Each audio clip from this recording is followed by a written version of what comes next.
Hello and welcome back to the channel. DJ here. Sorry I've been away, but I've been enjoying myself back in Italy, where I've enjoyed the Valendon Verdi estate and the mountainside. Brilliant place, brilliant and wonderful scenery and wonderful people. But I've had to come back. So I arrived back late last night, I should say early this morning, and it was a hectic journey, some mishaps, and then as I left Birmingham City airport, I fell over and I've damaged my foot. But that's enough about me. What I want to talk to you about now is, do you chew gum? Chewing gum. The chewing gum habit could expose you to 10,000s of microplastics that insert themselves in as you chew into your saliva, and then you swallow it and it's into your bloodstream and it's carried around your body through the aorta. So, what's an aorta? Well, the definition is an aorta is the main and largest artery in the human body, originating from the left ventricle of the heart, branching upwards immediately afterwards and extending then down the abdomen, and it splits into the aortic bifurcation into two smaller arteries, the common iliac arteries. The aorta distributes oxygen to all parts of the body through the systemic circulation. So you breathe it in your lungs and you're breathing in plastic particles, aren't you, amongst other things. And then what we get then is it goes to your heart and it goes through your left ventricle and it comes up, it branches round and goes down and down and down. So that's a sort of a blunt sort of big wide expanse of what it is. So let's carry on. Some of you may remember I recently spoke about microplastics going into the brain and its likely cause, among others, of such problems as dementia. That post was on the 31st of March 2025 and it was called Plastics in the Brain. Now, I'm amazed not many of you wanted to read that and listen to me, talk about plastics in the brain, which was strange because I got something like 16,000 views for my washing machine, but just less than 20, I think, wanted to listen to what was going into their brains. But people are more interested in objects and than they are in it seems in their own body and how to prevent their dementia. And dementia is growing and people are getting younger and younger with dementia. There used to be an age thing, but it never used to exist even before. Aged people didn't lose that much memory. Then they started and now it's going younger and younger. It's frightening. And what is it? Plastics in the brain. But okay, I'm belating the subject, so I'll carry on, okay? So some of you may remember, as I say, this 31st of March 2025, if you want to look it up, plastics in the brain. In that discussion, I pointed out that a teaspoonful, imagine that, of microplastics was found in Alzheimer's patients' brains. I highlighted that such plastics as plastic came from plastic water bottles bought in the shops. It's a major source of plastic contamination of water, and we consume, especially when we habitually buy water, when our tap water in the UK is likely to be safer. But to be honest, contaminated water we consume it's in the waterways, and it's not something we're filtering out. It's too small to filter out, too expensive, and our health doesn't matter when it comes to finances, it seems, with the government. It's in the air, and it's in our food, because the animals, the cows, the sheep, the goats, they are eating foods, grass even, where plastics have landed on it. It gets into their bloodstream and then we eat them. Okay, so we're eating contaminated microplastics when we eat food, when we breathe, when we drink. We got no chance. We got no chance. But let me get back to chewing gum. In my talk, and I'm going to get back to chewing gum in my talk, but not in my life. I don't chew gum. They're in the bottled water, as I say. They're in our human brains and aortas. Now, scientists say that microplastics have been found in chewing gum. A strip can release, now listen to this, a strip can release those little, what do they call them? I don't know. But a strip can release hundreds of thousands into human saliva to potentially be ingested. Our goal is not, this is by Dr. Sanjay Mohanty, and he's an engineering professor at the University, UCLA, University College of Los Angeles. And he said, our goal is not to alarm anybody. And in his statement, he says, scientists don't know if if microplastics are unsafe for us or not.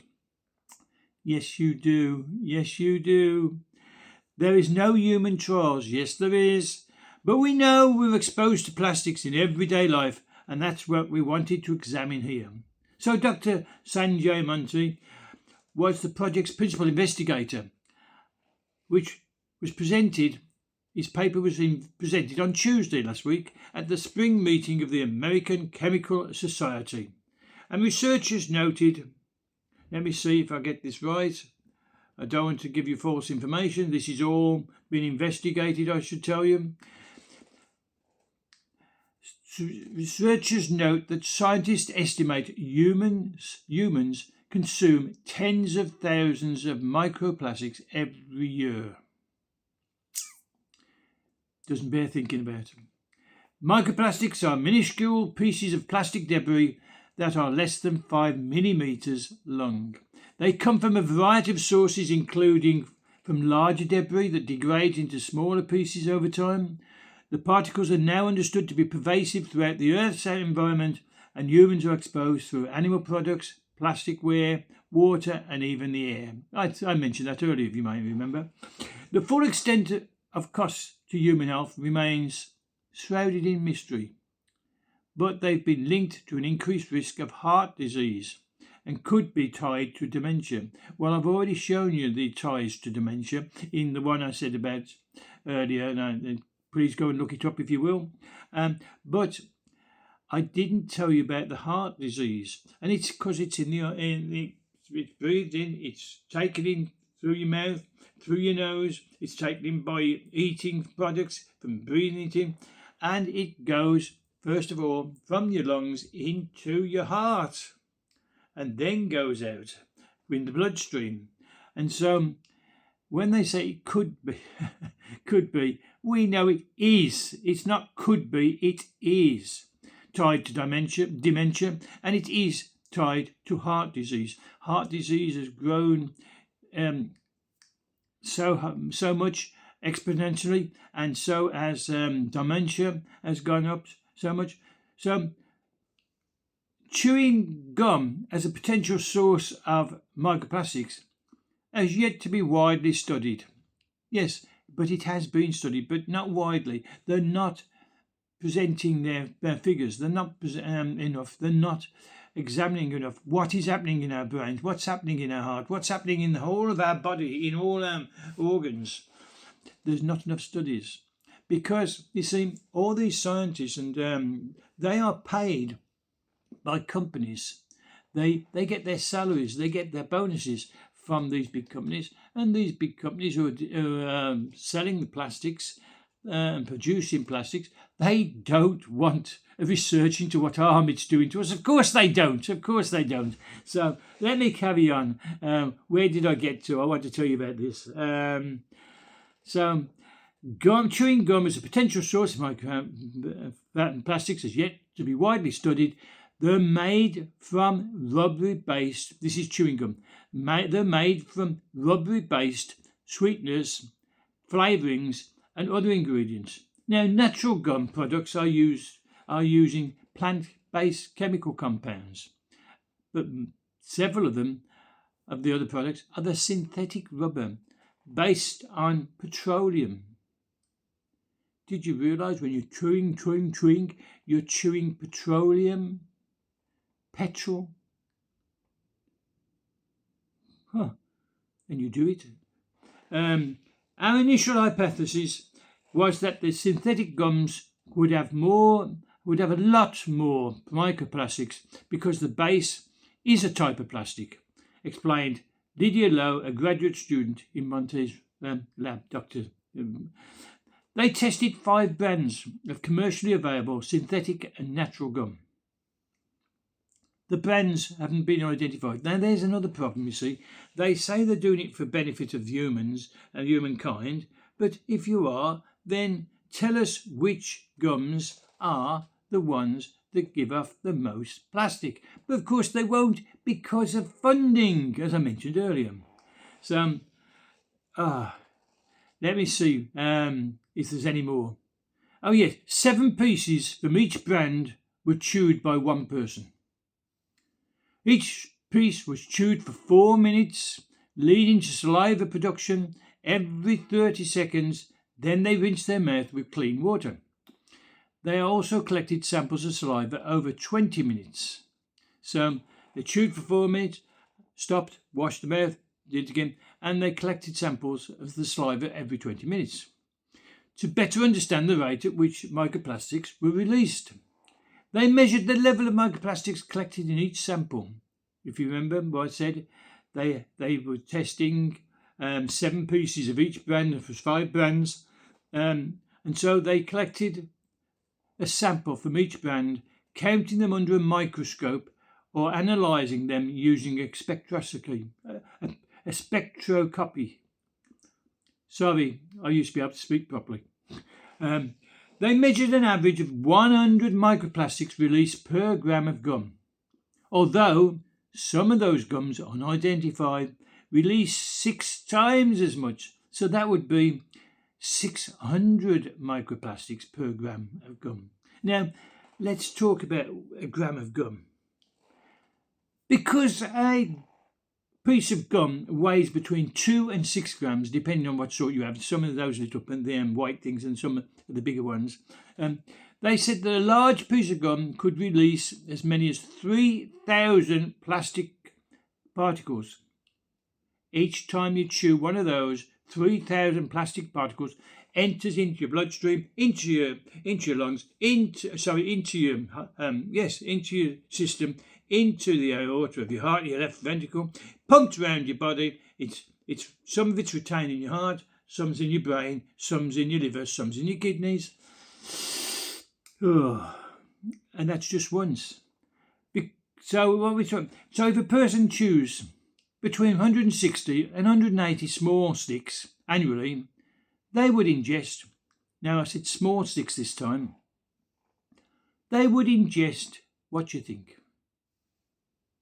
30,000 microplastics a year, and that's a small one. Now remember, the bigger ones were 6 times. So that's 180,000 microplastic particles in your body every year. Most microplastics were released in the first 2 minutes of chewing, which helps the pieces flake off when you're chewing it. They flake off. But just 8 minutes, 94% of the particles collected during the test were released. However, they noted even smaller particles were not detected because the study was limited to identifying those particles that were 20 micrometers wide or larger. So all the small ones haven't been measured. So when we talk about the 180,000 particles going into your body a year, if you're chewing the inch-long ones, the smaller particles weren't measured. So how many of them? Don't you get frightened of these things? And if you're not frightened, I mean, I'm sort of worried about them, and I don't have these things. I don't chew these things. But this is what the world is putting. This is what the businessmen. This is what the entrepreneurs. This is what these industrialists are putting into our atmosphere, into our lungs, into our food, to make money. The plastic that's released into our saliva is a small fraction of plastic that's in the gum, said Dr. Mahanti. So be mindful about the environment and don't throw it outside. Don't throw the gum outside or stick it onto a wall or on a desk or things like that. It's still shedding microns of plastic into the atmosphere. As it dries out, it drops them out into the atmosphere. So you and other people are still breathing it in. So what should a gum chewer do to reduce the potential exposure to microplastics? Well, the researcher said, stop chewing gum. Well, what a novel idea that is. Perhaps we should stop selling it as well. Then we couldn't buy it, and then you couldn't. Now I know that's a mummy state where you get people stop you doing things by refusing to make them. But why are they making harmful products? Why? Money, money, money, and no consideration for our health, because. Well, I'm not going to say it, but you know, so please give us your comments, please, and don't forget to subscribe, because when you subscribe, it doesn't cost you a penny, it doesn't cost you a cent, it doesn't even cost you a rupee, it's totally free, so why not? And then you can come back anytime you want, because you'll see my posts. And I say again, I'm sorry I haven't been posting for the last 9-10 days. It's been a case I've been enjoying myself and relaxing, and I've been talking as well, and I've been meeting people and keeping up. Maybe you'll see something. Oh, by the way, on the post, the places I've been at, I've posted a long video of 21 minutes and a couple of maybe 2 or 3 short ones. They're well worth watching. So why don't you go and watch those as well and enjoy yourself, because you'll enjoy the scenery. And I've even put the address and the website down of Ludmila Wolf. She speaks fluent English and fluent Italian, and she's very, very helpful, and she owns and manages the place with her husband. And her daughter helps out as well. And while I was there, I helped out a bit, just a little bit. So why not go there and have a look and contact her if you would like a nice, calming vacation, which is totally serene, totally relaxing, mountainous scenery, greenery, and organic foods, Italian wine, Italian pasta, Italian vegetables. They tasted beautiful, I tell you. But anyway, I've gone off the chewing gum, because I'm not going to chew gum, but I will be chewing Ludmila's food. So thank you very much for coming in today. I will do another one soon. I missed you. I miss doing these. So do come again. Do subscribe and do press that like button. Press the like button if you like it. And until the next one, I'm going to say goodbye. So bye from DJ. Bye for now. Bye.